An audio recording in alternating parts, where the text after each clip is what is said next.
Daily 53 गोत्र मारवाड़ ठीक 84। ये जो कल चुनाव हुए और अपने एहसान भाई सोलंकी जी ने जीत हासिल यहाँ बड़ी में उसमें एहसान भाई सदर चुने गए। डेली 53 गोत्र मारवाड़ ठीक 84 खेड़ा यहाँ बड़ी। इसके साथ कल हमारे सर समाज ने एक साथ मिलकर और बहुत अच्छे चुनाव किए और उसमें मैं भी एक प्रत्याशी था अध्यक्ष पद में एहसान सोलंकी। तो मेरे साथ में मेरे सचिव पद के लिए अजीम जी तगाड़ा और कोषाध्यक्ष के लिए कई गोपाल की बुढ़िया सो। तो चुनाव हुए उसमें समाज ने हमारे पे भरोसा दिलाया और समाज के हित के कार्य के लिए हमें उन्हें भारी मतों से वोट देकर हमें विजयी बनाया। अब हमारी विशेष प्राथमिकता ये रहेगी कि समाज को जितना हम उनका शुक्रिया अदा करें वह उतना ही कम है। अब रहे हमारी पहली प्राथमिकता है कि हमारी समाज पिछड़ी हुई समाज है और समाज ने यही सोचकर वोट दिया कि ये युवा है, शिक्षित है, सक्षम है और समाज को आगे लेकर जाएंगे।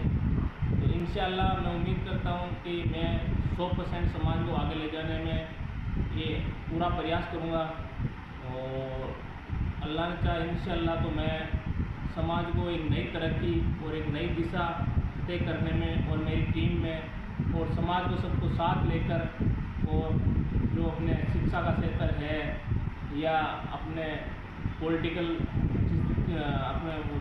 क्षेत्र में भी पिछड़ा हुआ है, इनमें सब में आगे ले जाने की पूरी कोशिश करूँगा और समाज को एकजुट और देश हित में जितने भी अपने समाज से जितने भी काम हो सकते हैं अपने तो अपने देश हित के लिए भी अपने समाज की ओर एक नई दिशा उनकी तरफ और उनका ये योगदान दिलाने की कोशिश करेंगे। और अब रही बात एक और मैं स्पष्ट करना चाहता हूँ कि हमारी समाज में सबसे ज़्यादा मुद्दा है शिक्षा का। शिक्षा के अभाव में हमारी समाज बहुत वीक और कमज़ोर है। तो इंशाअल्लाह शिक्षा के क्षेत्र में अपन इस जी जान से मेहनत करेंगे और एक नई ऊंचाई को आयाम देंगे।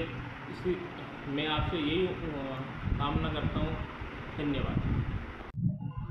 अब रही बात समाज में फिजूल खर्ची की, तो समाज में लोग दिखावा ज़्यादा करते हैं, चाहे शादियाँ हो, चाहे सामाजिक काम हो, चाहे अदरवाइज और कोई छोटा मोटा फंक्शन हो।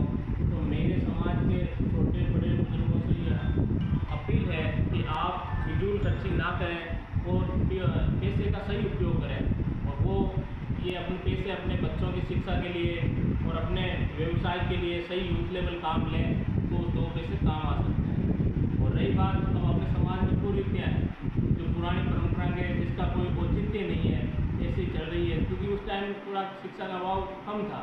तो ये हमारा यही फोकस रहेगा हम और हमारी टीम का कि समाज की जितनी भी कुरीतियाँ हैं तो उसको हटाएंगे और जो भी कुरीतियाँ के समाज में कुरीतियों पर चलेगा तो अगर समाज उसमें वो समाज के या अपने संविधान के सिस्टम को फॉलो नहीं करेगा तो इंशाअल्लाह उनको ऊपर अपन कानून के तरीके से उनको समझाएंगे और सारी चीज़ें अपन समाज के हित के और देश के हित के लिए जो संविधान के आधार पर होगा उस पर 100% खड़ा उतरने की कोशिश करेंगे। आपका पूरा परिचय दे दीजिए। मैं एहसान सोलंकी मंसूरी वेलफेयर सोसाइटी डेली 53 गोत्र 84 खेड़ा मारवाड़ पट्टी का मैं अभी अध्यक्ष हूँ और कल निर्वाचित हुआ हूँ। ये मेरा परिचय है। निवासी पादुकला सोलंकी गांव पादुकला लड़का सिटी इंडिया का 84 खेड़ा के भी एक सदस्य हूँ।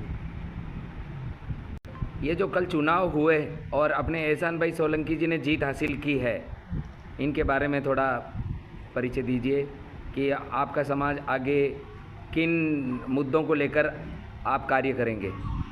जिस मुद्दे की इसने बताई है जो ये सारी बातों पर ये खरा उतरेगा, मेरे को पूर्ण विश्वास है। अच्छा, एहसान भाई सोलंकी का मेरा ही भाई भतीजा है। चलो सर, धन्यवाद। मैं इसाक मोहम्मद चौहान केरिया मात्रा निवासी, जो कल हमारे समाज के मंसूरी समाज के चुनाव हुए यहाँ बड़ी में उसमें एहसान भाई सदर चुने गए, अजीम जी सचिव चुने गए और कोषाध्यक्ष लपाट जी, जो तीनों ने समाज के सर्व समाज के इलेक्शन में उसमें समाज में भारी मतों से विजय बनाई। और इनका तीनों का यही कहना है कि समाज के हित में शिक्षा पर ज़्यादा महत्व देना है और शिक्षा के बारे में इन्हें युवाओं को आगे लाए और एजुकेशन के वास्ते इन युवाओं के लिए शिक्षा एक महत्वपूर्ण पॉइंट है। अभी शिक्षा से हमारा समाज बहुत पीछे है, इसलिए शिक्षा पर बहुत ज़्यादा महत्व देंगे और शिक्षा पर ही कार्य करेंगे।